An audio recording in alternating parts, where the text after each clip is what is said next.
नमस्कार साथियों, मैं चेतन आप सभी लोगों का बहुत बहुत स्वागत करता हूं आपके अपने उत्कर्ष परिवार में। आज हम जानेंगे ब्लीडिंग आई डिजीज़ के बारे में। ये क्या है, कितने सारे लोगों की इससे जान चली गई है, हमें इससे कैसे सावधानी बरतनी चाहिए और एक आम नागरिक को, एक आम जनमानस को कैसे पता चलेगा कि उसे ब्लीडिंग आई डिजीज़ हो गया है। इस वीडियो में इसके बारे में कंप्लीट इन्फॉर्मेशन आपके साथ साझा करेंगे। यहाँ पर आप देख सकते हैं what is bleeding eye disease या bleeding eye virus that has killed 15 in Rwanda. एक अफ्रीकन कंट्री आपको मिल जाएगी जिसकी राजधानी किगाली आपको देखने के लिए मिलेगी, रवांडा। यहाँ पर 15 लोगों की जान इससे चली गई है। ब्लीडिंग आई डिजीज़ के होने की मेन वजह क्या है? अगर आप अपने हाथ प्रॉपरली वॉश नहीं करते, गंदे मतलब आप बेसिकली अपना हाइजीन प्रॉपर मेंटेन नहीं करते, अपने हाथों को प्रॉपर वॉश नहीं करते, ऐसे ही आप भोजन कर लेते हैं, ऐसे ही आप खाना खा लेते हैं, उसके चलते ये ब्लीडिंग आई डिसीज़ आपको देखने के लिए मिल सकता है।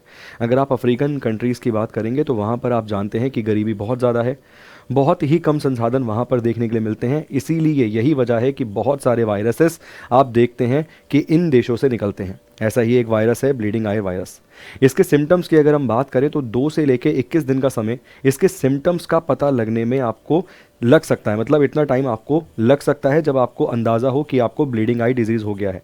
बट अगर किसी व्यक्ति को ब्लीडिंग आई डिजीज़ होता है तो उसके क्या क्या सिम्टम्स हैं, तो देखिए, आंखों से खून आना, कान से खून आना, नाक से खून आना, इसके अलावा जो सेक्सुअल ऑर्गन्स हैं वहाँ से ब्लीडिंग होना, ये इसके मेन जो मुख्य एक तरीके से लक्षण हैं वो कहलाएंगे। इसके अलावा हाई फीवर आपको होना, साथ के साथ अगर हम बात करें वॉमिटिंग होना, वॉमिटिंग में खून की उल्टी होना, ये सभी आपको सिम्टम्स देखने के लिए मिल जाते हैं ब्लीडिंग आई वायरस के।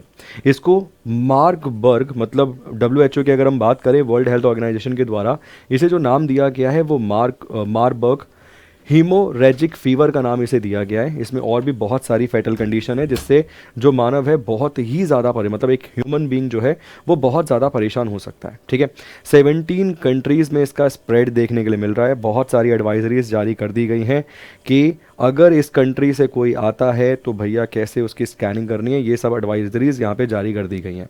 Advisory issue bye travel health pro which is run by the UK health security agency has warned travellers against the spread of Marburg in Rwanda, Burundi, central African Republican Congo, democratic Republic Congo, Gabon, Kenya. तो African countries हैं ये almost सारी की सारी, जिनको लेकर एक advisory जारी की गई है। इसके साथ साथ अगर हम बात करें तो देखिए, बचने का क्या तरीका है, तो बचने के लिए मैं सिंपल सी आपको चीज़ कहूँगा कि भैया हाइजीन प्रॉपर मेंटेन कीजिए, अपने हाथ वाथ को प्रॉपर वॉश करिए ताकि ऐसी किसी भी बीमारी के संपर्क में आप ना आएँ। What is bleeding eye virus क्या है, यहाँ पर मैंने आपको उसके बारे में ऑलरेडी डिटेल में समझा दिया है, सिंपल सी भाषा में, साधारण सी भाषा में।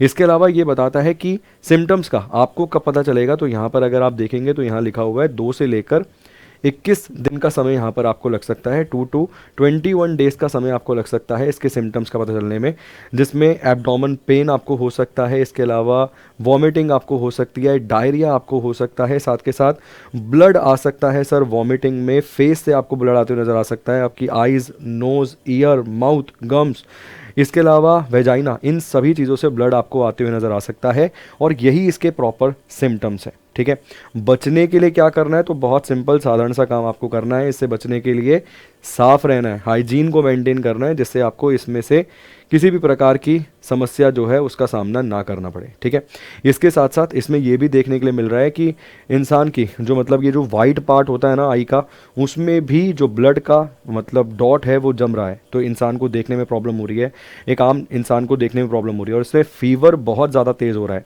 जिसके कारणवश आप देख सकते हैं कि 15 मृत्यु तो ऑलरेडी एक कंट्री में हो चुकी है, रवांडा में।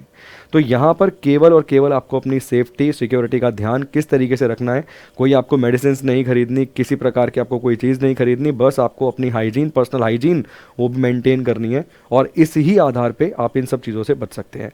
अगर इसको लेकर WHO के द्वारा, वर्ल्ड हेल्थ ऑर्गेनाइजेशन के द्वारा अगर कोई अन्य एडवाइजरी जारी की जाती है तो मैं आपके सामने उसको भी लेकर आ जाऊँगा और उससे संबंधित जो भी जानकारी होगी वो आपको या आप तक पहुंचाने का प्रयास करूंगा। उम्मीद करता हूं, आशा करता हूं कि जो इन्फॉर्मेशन इस वीडियो में आप तक पहुंचनी चाहिए थी वो पहुंच गई होगी। बहुत बहुत शुक्रिया, धन्यवाद।